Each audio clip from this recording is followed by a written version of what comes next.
Now we're recording, and the recording, the slides, and then links to all of the resources that I am talking about today will be available at this link. And thankfully my chat pod just came up, so I'm going to go ahead and paste this link in chat, but this is where you can find everything that we talk about today. It will be, some of it is already there, and then if it's not already there, it will be up there after this session. So that is where we're headed. All right. So like I said, I wanted to just give kind of a quick high-level overview of the Public Library Annual Report, just to provide context for why we do this. And we're going to do that by the 5 W's: who, what, when, why, where. And so let's start with the why, because I think that's the most important. And so really the point of the Public Library Annual Report is to be able to tell the story of what the current public library is doing. What does the library look like in the 21st century? And so this report gives us data to enable us to tell that story. It also helps to just establish metrics for you and trends, so that all libraries can look across time to see how their services are changing. And I'm just going to quick ask if everybody could mute yourself if you're not on mute, and we'll let that be the default.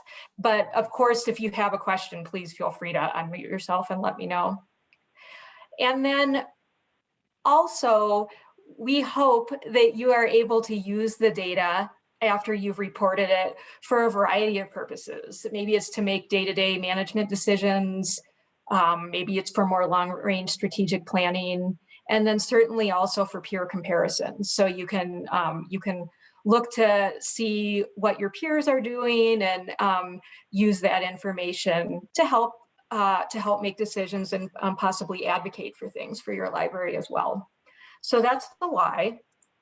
And then in terms of what and who, so this is a very comprehensive data collection about public libraries, and it is actually managed by a federal government agency, the Institute of Museum and Library Services, or IMLS. And so it's important to understand that most of the items on the survey are determined at the federal level.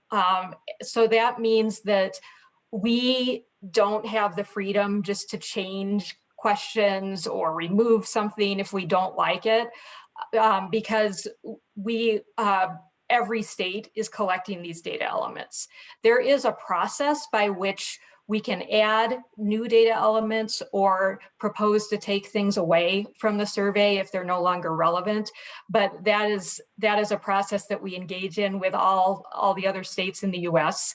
So it's not just a quick, oh, we're sick of this, so we're going to remove it or anything. So that's just so you know, this is a federal effort. So all US public libraries participate. And so what I do in Colorado is once you've submitted your data to us, I then submit your data to IMLS. So it's fed into the national collection.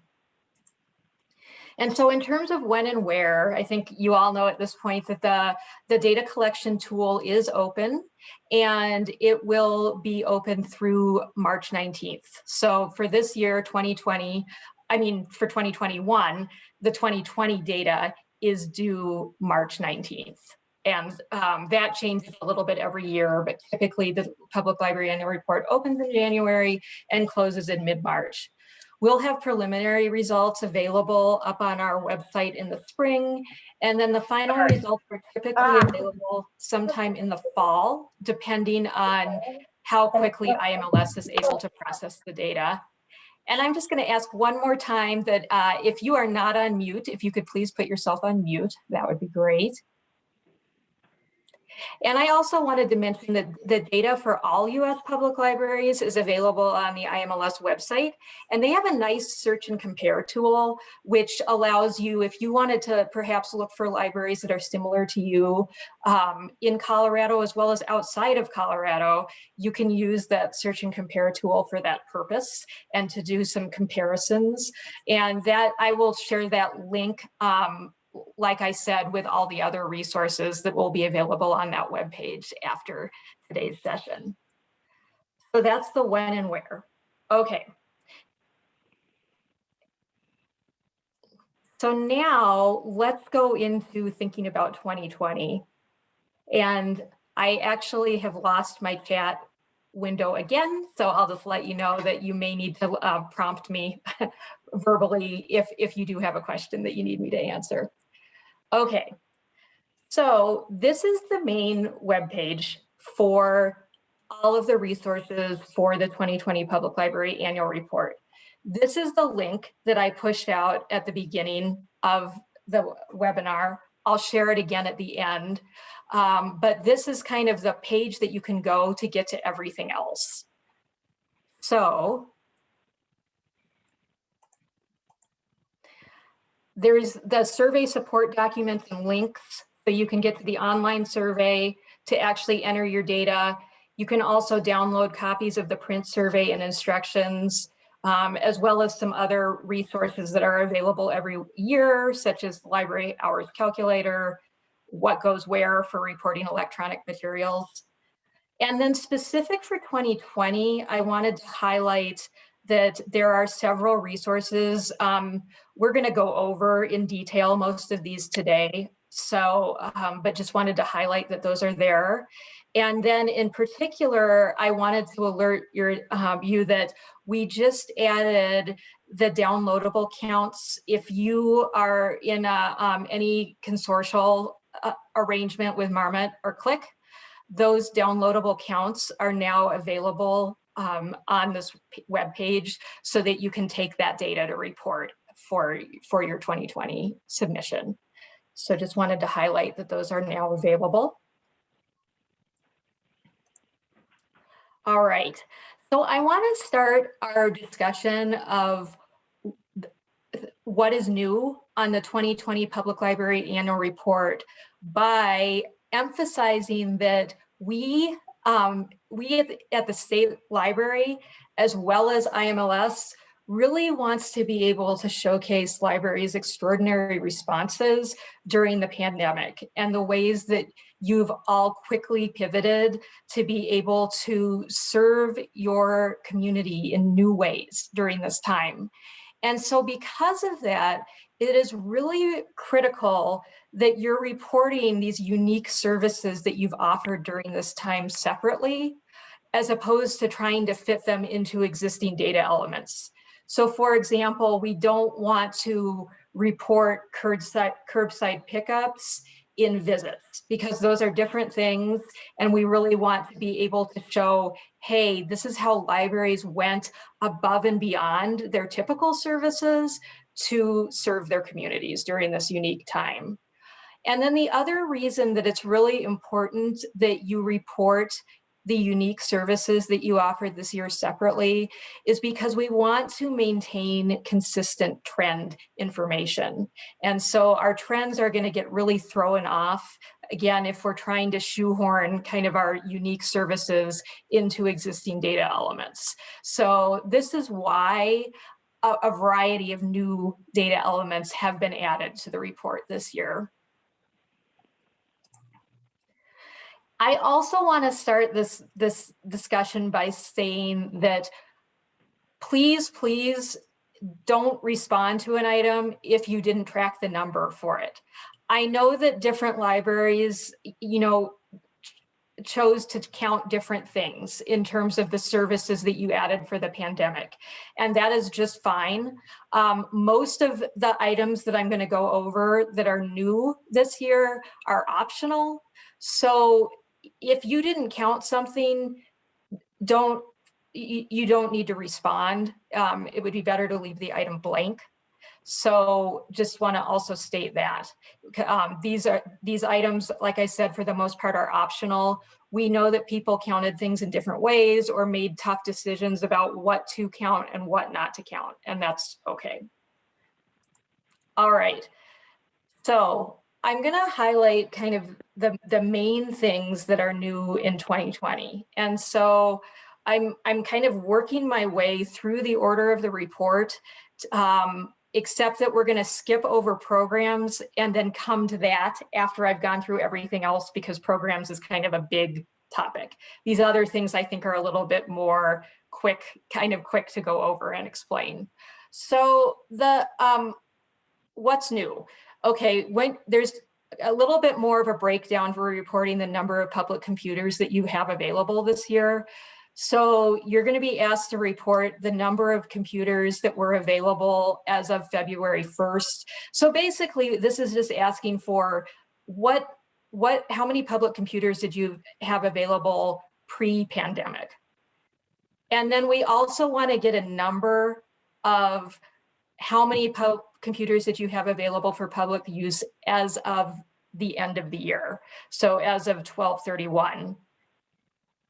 And then we are also asking about the number of weeks that no computers were available for public use. So that is just going to help to provide context for the numbers that you're reporting, as they might look quite different than previous years, but this information will help to provide context to explain why they look different. There is also a question that is asking for any time that your library was able to provide public computers, but not all of them, what was the lowest number available? So this is we're getting at whenever you did have to limit the number, but some were available, how many were available? And so 0 would not be appropriate for this, because again, we're looking for when use was limited, but not completely shut off. Linda, there's one question about computers in the chat, which just Thanks. says, yeah, do 15-minute limited count as computer being available? I assume that's like a 15-minute window of time on the computer. As long as it's so public computers mean that people can access the internet on them.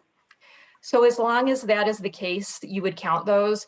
If it's the type of terminal where it's just like has like the catalog so that you're looking up, that would not be included in the count. Awesome. I have one other question, if it's okay to ask you again now. It looks like Rosa's asking if we did happen to track something that is not accounted for on this year's survey, do you want us to let you know those items that we did track? Yeah, thanks for asking that. So if you're if you're noticing that like there's other things that you counted for the past year that you thought were pretty critical and aren't being captured, it would be really helpful if you could email me and let me know about those. And that is like for future planning. We're having a lot of conversations, all the states are, with IMLS about what to continue to add or adjust on the report, as obviously, you know, the situation is ongoing. So that would be really helpful for future planning. Thanks. There was one more question along those lines, Linda, of would you recommend that we incorporate these new measures for 2021 if we had not tracked them? That is, I would say for now, yes. And we will do our best to keep you updated as things change, and again, like a lot is in flux in terms of working with IMLS to determine what to capture, but I would say your safest bet for now is just to keep going with these new things for 2021. Mm-hmm. Thanks. Mm-hmm. Oh, there's one other one. Sorry. Go ahead. We had our tag teaming. Shauna asked if we were not open on December 31st, should the count be 0 for computers? Oh yeah, that's a good question. So it would be 0 unless you're offering public computers outside. So if you happen to have public computers available outdoors, report those. But if not, you would put 0.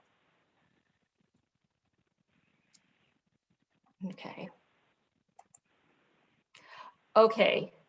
So the next thing that I want to cover is a little bit of clarification around visits. And what the clarification is that visits can only occur when the library building is open to the public.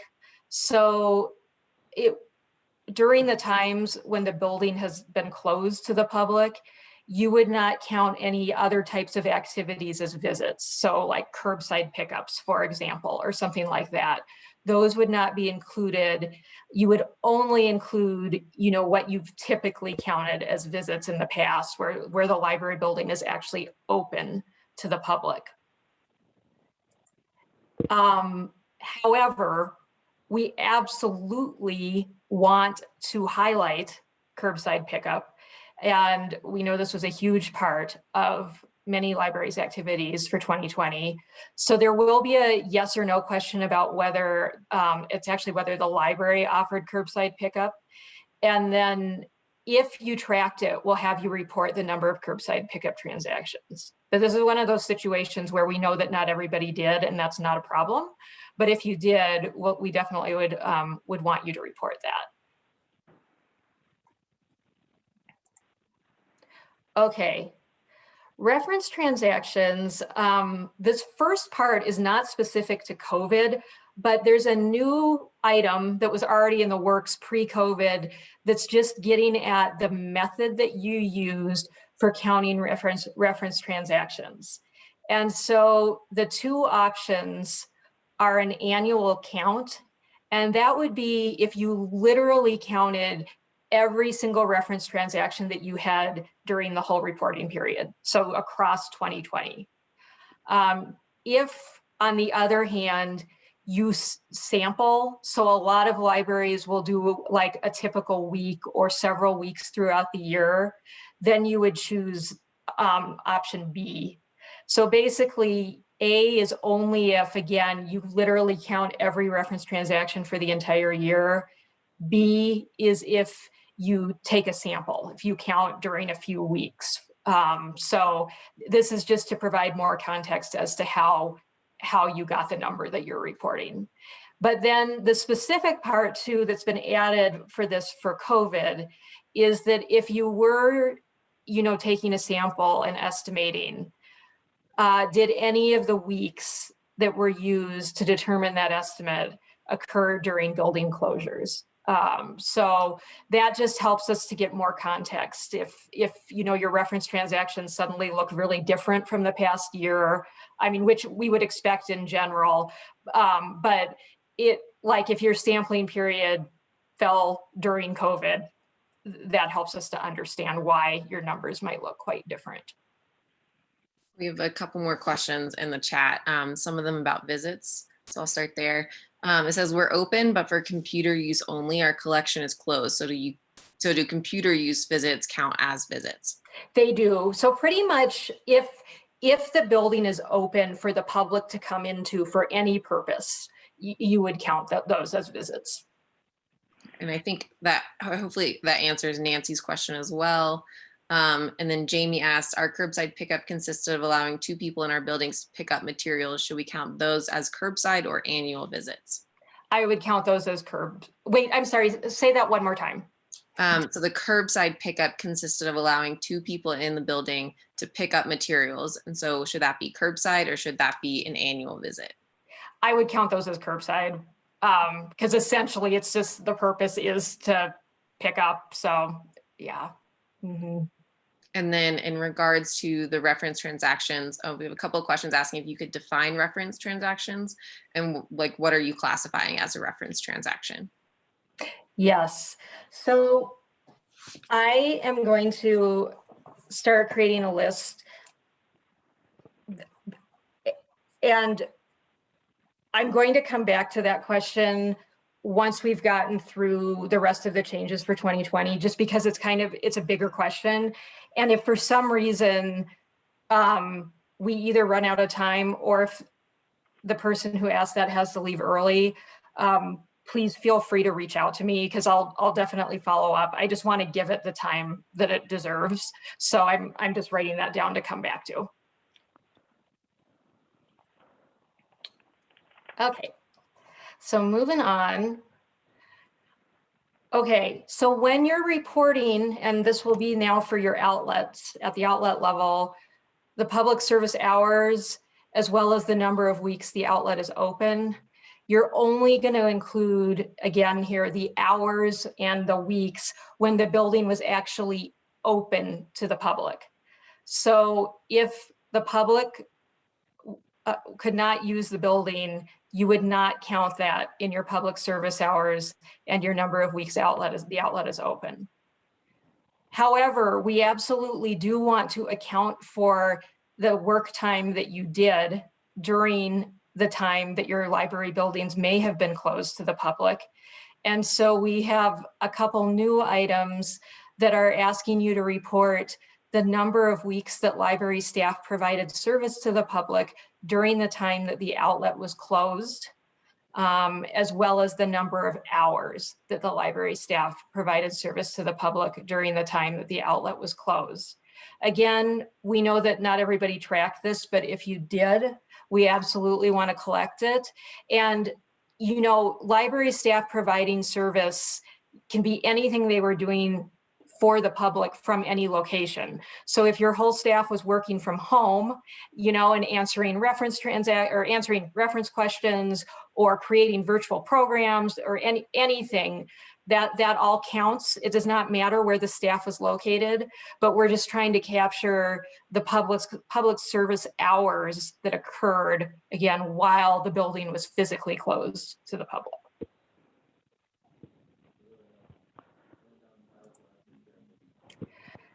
We also know that many libraries did like the take and make activity bags or activity kits. And so if you were counting those, there is also an area for you to report the number that you distributed that were non-circulating, as well as the number that you distributed that were circulating. Again, these are optional, but if you provided these and did collect data on it, there is the space for you to report those activities, but they shouldn't be shoehorned kind of into anything else.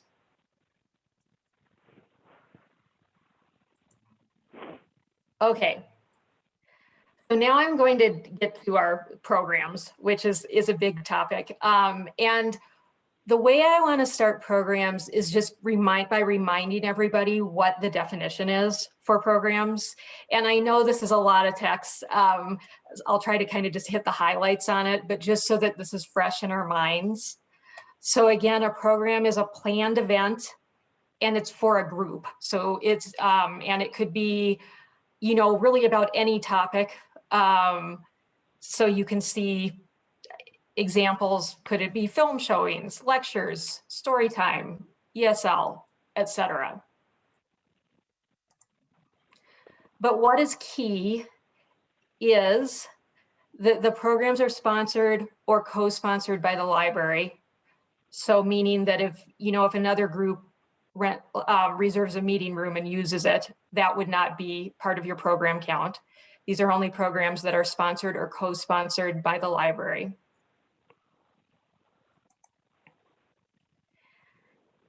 And then also just want to emphasize again that a program is for a group. So activities that are occurring on a one-to-one basis would not be counted in programs. So this is the intention of a program for the purposes of reporting is that it is for a group. We have a couple of questions just before we get too far ahead. Are the distributed kits the same as library of things items? That's a good question. I'll let you make a, I think I would say yes, because it's hard to, I think it's hard to put boundaries on what is and isn't like a take and make. If anyone has a different opinion on that, feel free to share it. You know, the intention for this was to kind of capture unique services that were being provided during the pandemic. But I think we can, you know, we can use a broad definition for what would count under take and make. And then another question we had was for the number of service hours, is that hours that the library took calls and helped the public, or hours times the number of librarians available to help the public? It's just the hours. So let's say that your building was closed to the public today, but service was provided to the public for an 8-hour period. That would be 8 hours total. So you're not multiplying it by the number of staff. It's just flat hours that public service was available. Thanks. Okay. So with the program definition in mind, let's look at our new categories of programs. And so in the past, all programs just fell into one category of programs. Now we are breaking them into 4 categories. And so the on-site programs, the first category, these are in-person programs that are offered on the library's premises. So either in the library building or on the library grounds, if you have outside space. Off-site programs, these are still in person, but they're offered somewhere off-site. So that means that it's not in the library building, it's not on the library grounds. It could be maybe a preschool, a community center, a lot of outreach activities that are programs would fall under here.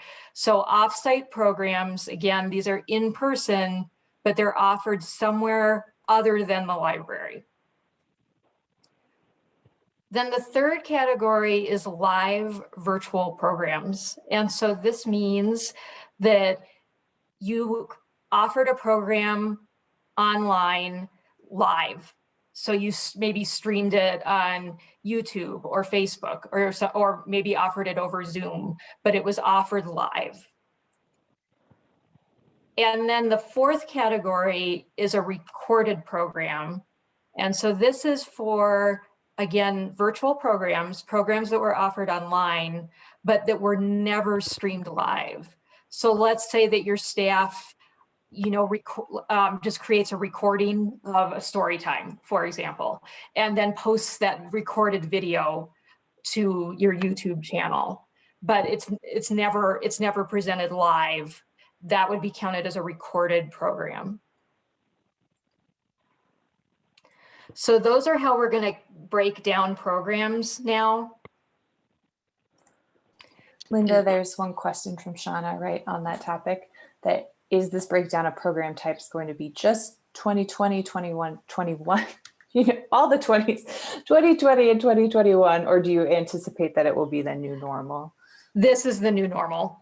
So there may be slight adjustments to how these are defined, but I can tell you that within IMLS, basically we're moving, these items are moving forward to become a permanent part of the survey. So using the definitions that you're seeing here. So yeah, so basically this is going to be the new normal.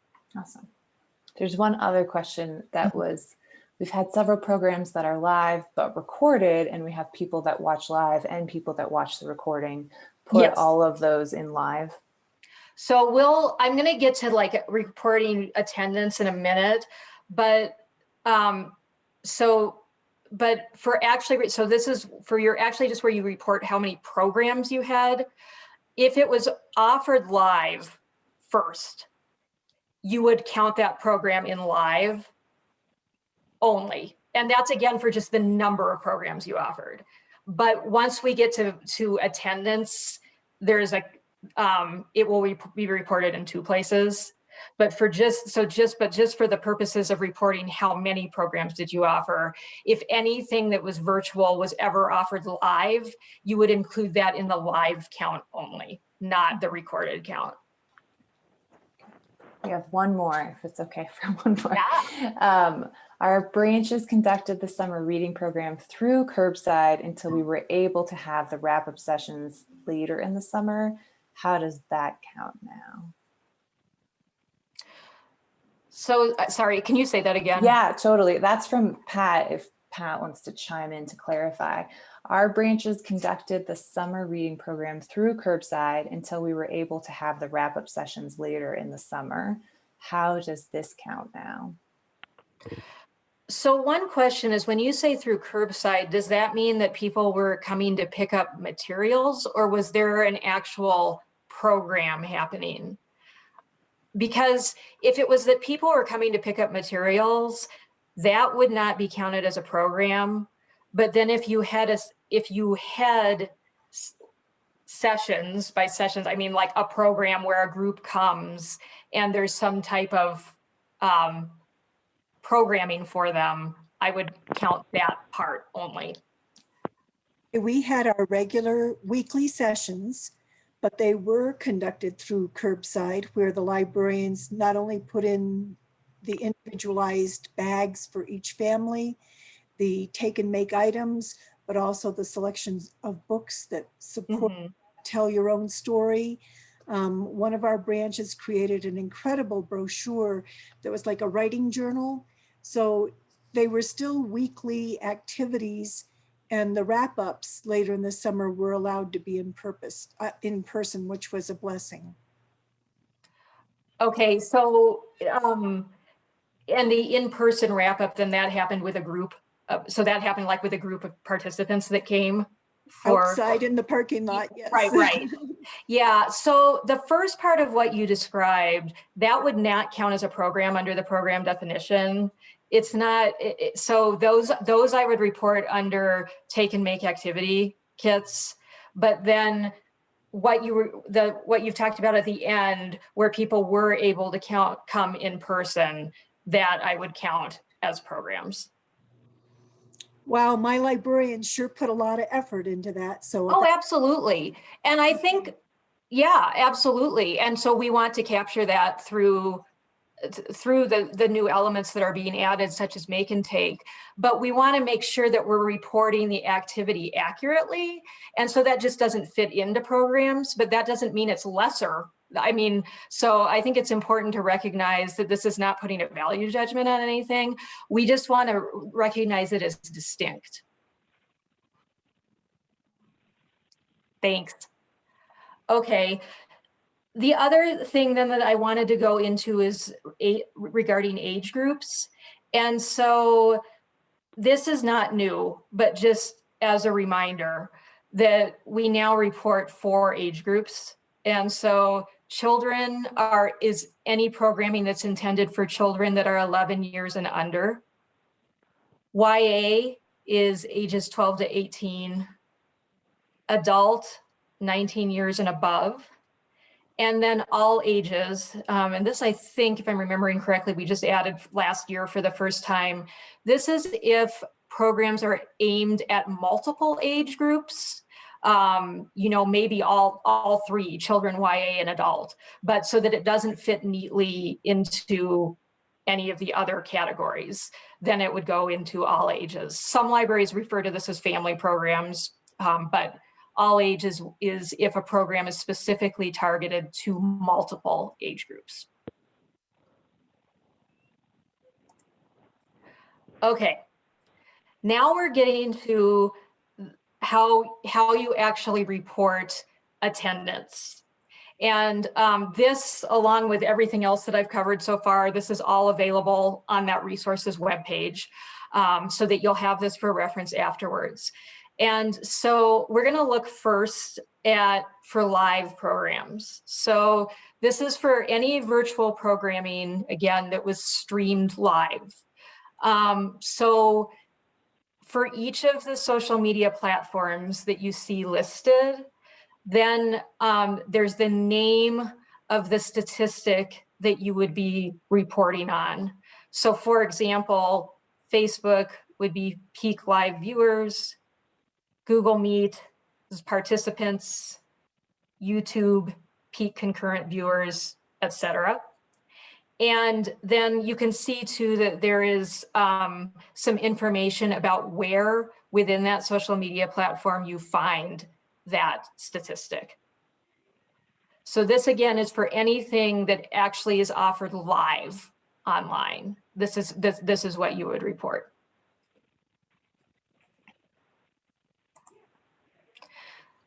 Then we get to the recorded program statistics.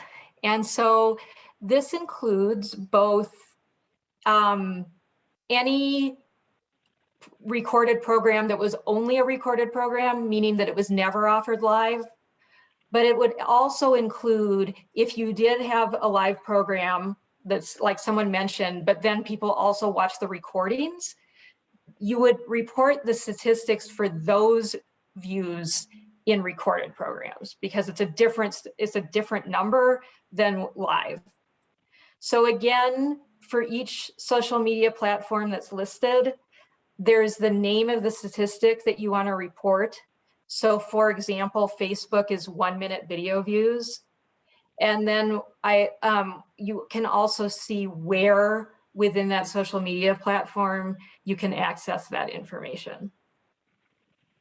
I will say that all of this is kind of a moving target.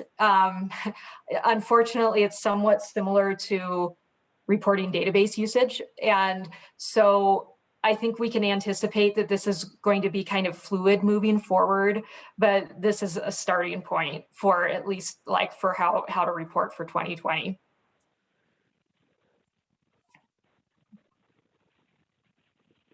Okay.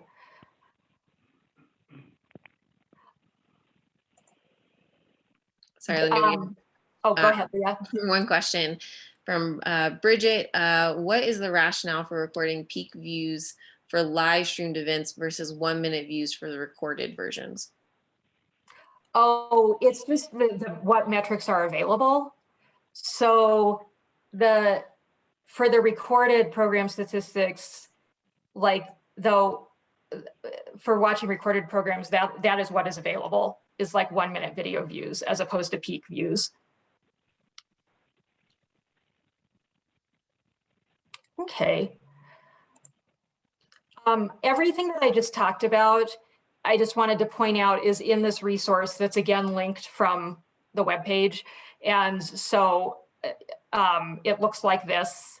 This is a 2-page document that I know this is way too small to see. I'm going to go over this in larger text in just a minute, but just want to point out that this is all available. So you can get to this online.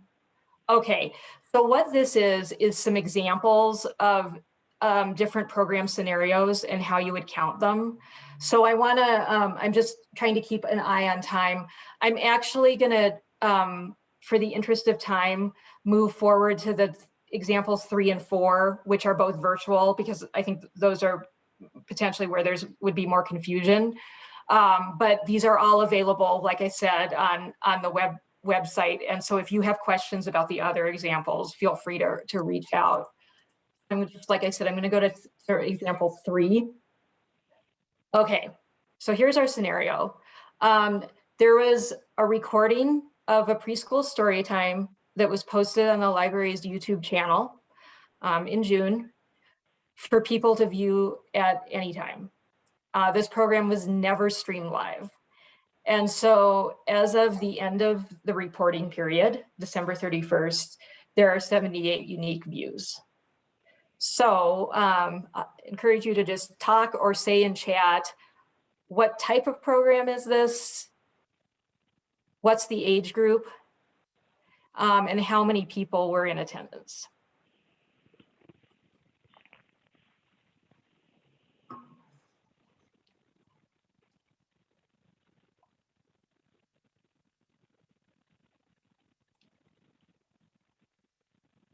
And Yeah, Linda, if you can't see chat, I can tell you. that'd be great. Recorded children in 78. That is correct. Yeah. Yeah. And so something that I should have, one detail I should have clarified when we were talking about recorded views is that you're reporting them through the end of December. Okay. And now so yeah, you can just see it's a children's program, recorded children's program, and you would report it as 78 views of the recorded children's program. Linda? Yes. So unique views and 1 minute views are different.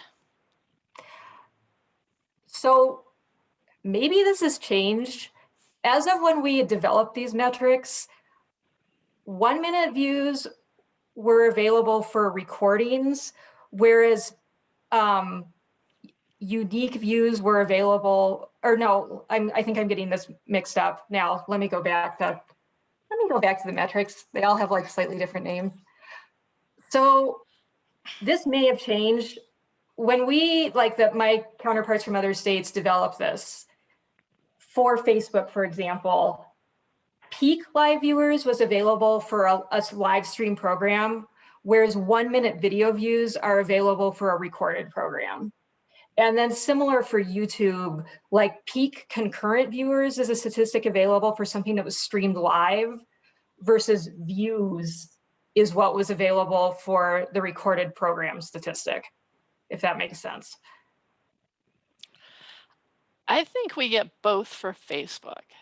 I feel like we get unique views, which can be like a 3-second view, and then We're not, so just to clarify, the decision was made not to use unique views for like the 3-second, because that can happen just with someone scrolling like their Facebook and not even choosing to play the video. So the decision has been made not to use like the 3-second metric. Right. So in your example, it said unique views and not the 1 minute views. That's why I was just wanting clarification. So the example is for YouTube, I think, if I'm remembering correctly. Okay, that makes sense then. Yeah. So not Facebook. So this is YouTube. Yeah. Thanks, Shauna. Okay, and then our fourth example is, okay, so there is an adult program on mindfulness that was streamed live on Facebook with 25 peak live viewers. Afterwards, the recording remains on Facebook for people to view on demand. And so as of the end of the reporting period, there are 102 1 minute video views. So again, feel free to answer what type of program, what's the age group, and the number of people in attendance.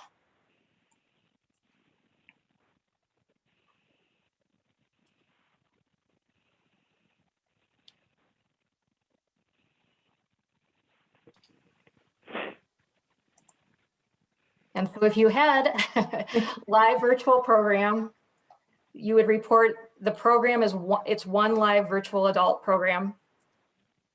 And then the adult live virtual program attendance is 25. And then the 1 minute video views, I should say, is 102.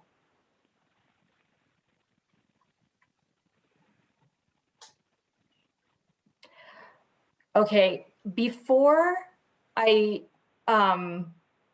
get to questions, we're kind of at the point where questions about anything either that we've covered or anything else. I want to answer the reference transactions question, and I'm just going to pull up the definition so that we can all look at that while we talk about it, because it is a bit complicated. So bear with me a minute while I'm looking for this.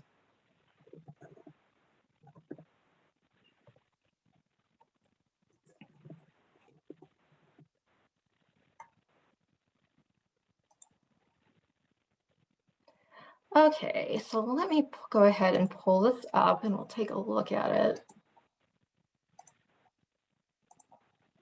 Okay, so hopefully you're seeing 6.5 reference transactions.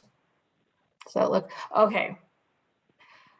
So this is a long definition. I'm going to try to say it more in English, but we'll use this for reference as needed.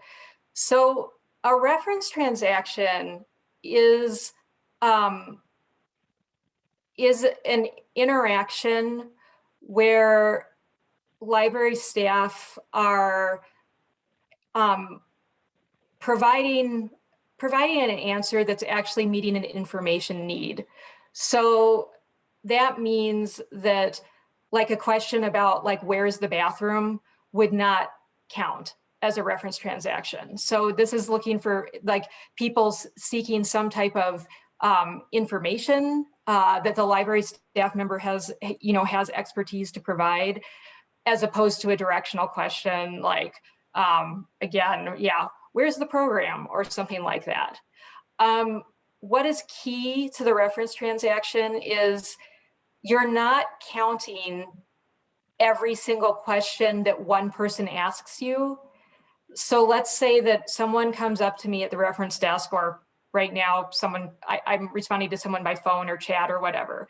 And let's say that this person asks me 5 questions. That's one reference transaction. Because you're counting that it's not reference questions, it's reference transactions. So you're counting the entire interaction as one transaction. You can put one-on-one appointment or it doesn't have to be appointment, but you can put one-on-one type of services here. So this is for now is where a place to put like one-on-one tech help or any other type of one-on-one support that you provide. You can report that in reference transactions as well.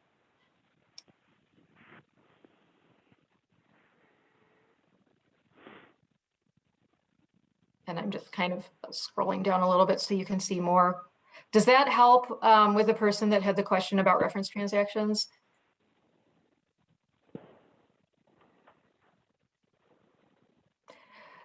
But again, the 2 keys are like one, that the staff member is providing, substantive information to meet like an information need that the person asking the question has, and that it's a count of the entire transaction, not, okay, this person asked 6 questions, so I'm counting that as 6 reference transactions.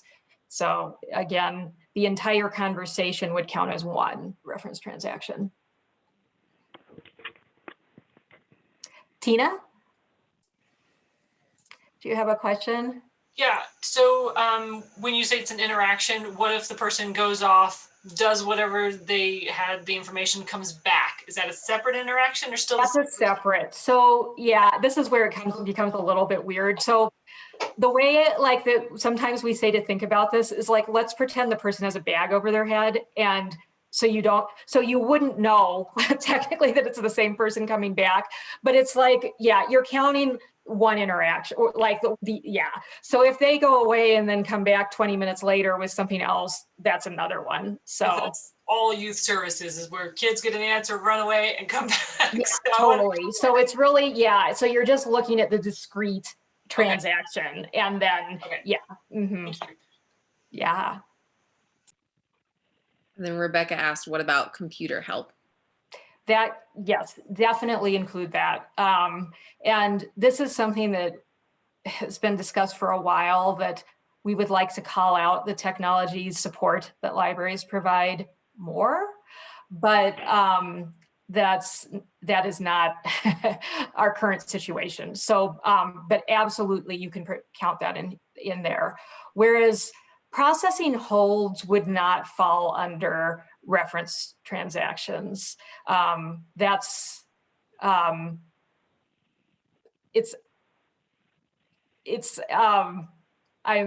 trying to think about a good way to delineate the difference, but essentially,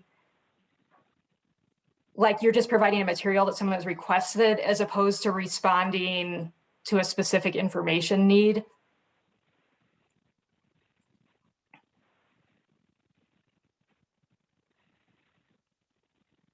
Oh, Gina, that's an interesting question. Yeah, I would say that that's like, if you're recommending to specific people, like books that books to read on social media, I think that falls into the definition. And Molly, I think patrons calling about certain items, I think, again, I would put that in a category similar to holds. So it would not fall under reference transactions. I know that we are running out of time. We have about 6 minutes left. So I want to ask if there are other questions that folks have about either what we went over today or just anything else that you have on your mind about the Public Library Annual Report. Love to take those.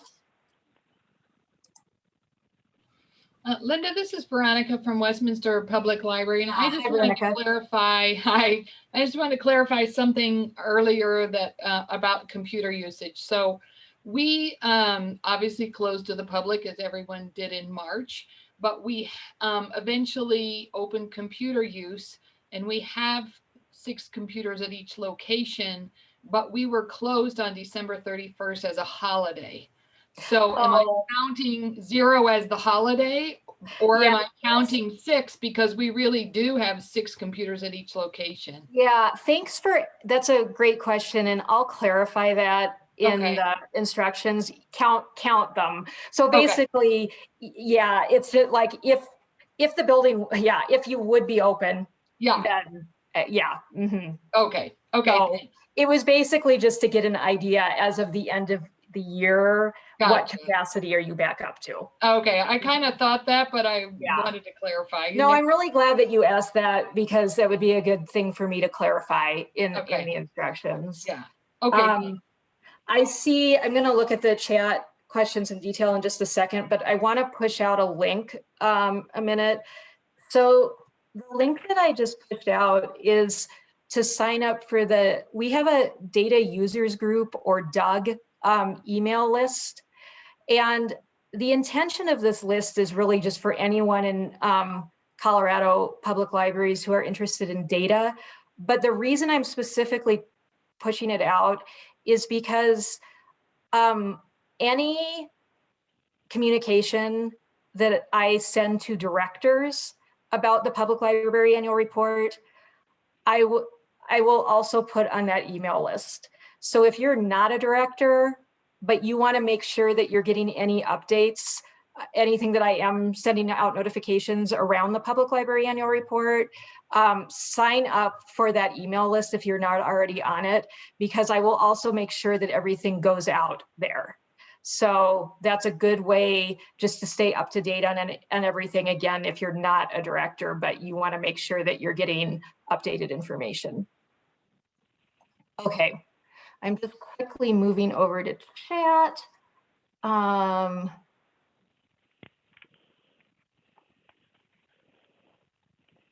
Oh, Patricia, that is a common challenge with new directors.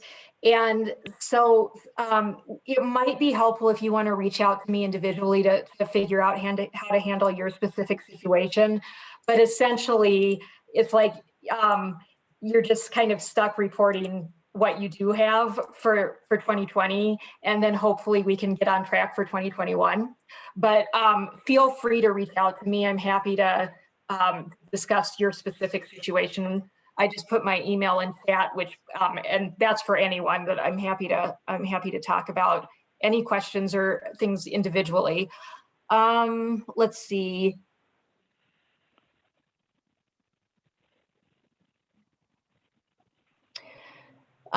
Joanna, I'm just checking something about, so Joanna has a question in chat about hours reporting. I just want to double check something on that definition before answering your question. Let's see.